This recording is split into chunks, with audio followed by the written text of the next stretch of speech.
Le char léger Mark 7 A-17 britannique, également connu sous le nom de Tetrach, produit en 1930 et utilisé pendant la Seconde Guerre mondiale. Le Tetrach était le dernier de la lignée de tanks phares construits pour l'armée britannique. Le bureau de guerre a commandé 70 chars, une commande qui a finalement atteint le 220. La production a été retardée par plusieurs facteurs et seulement 100 à 177 chars ont été produits.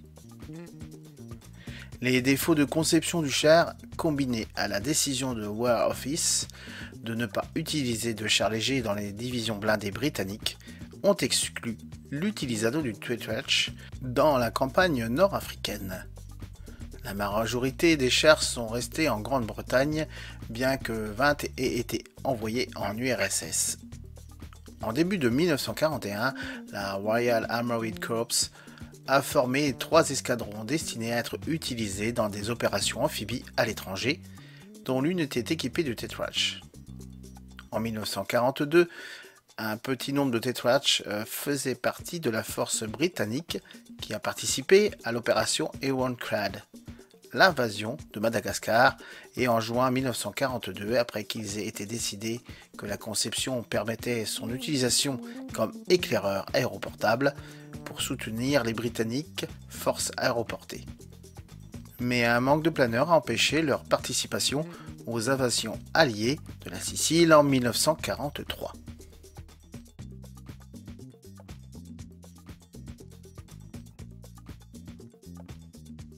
Une vingtaine de Tetrach ont participé à l'opération Tonga, le débarquement aérien britannique en Normandie en juin 1944.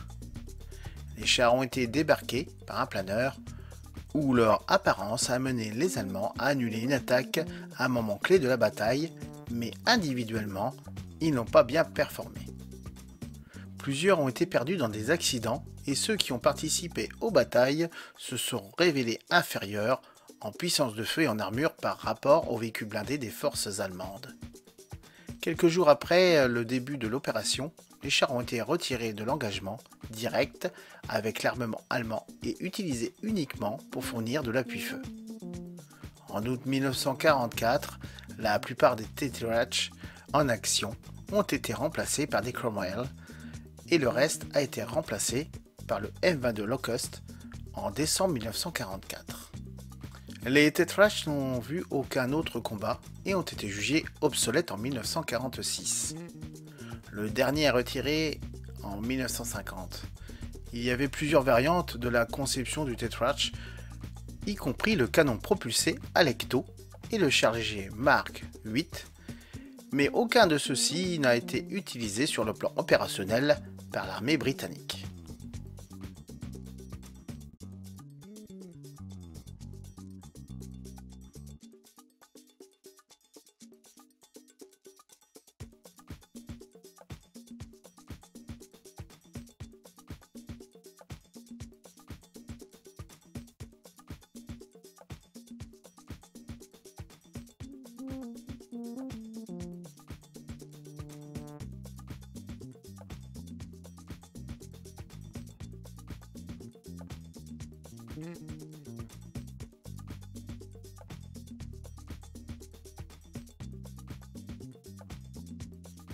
Un certain nombre de défauts de conception du Tetrach ont été révélés grâce à l'utilisation opérationnelle.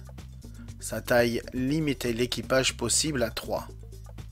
Un conducteur dans la coque et un tireur et un commandant dans la tourelle, ce qui a amené trop peu de membres d'équipage à utiliser efficacement le Tetrach. Le tireur ou le commandant, en plus de ses propres fonctions, a dû agir comme chargeur pour le canon de livre, ce qui a entraîné des retards dans le combat. Un rapport sur le char rédigé en janvier 1941 a déclaré que le commandant devait combattre et contrôler le char. Il serait presque impossible de contrôler une troupe de Tetrach pendant le combat. Des problèmes ont été également trouvés avec l'adaptateur Little John installé sur le dos livre pour augmenter sa portée et sa puissance de pénétration.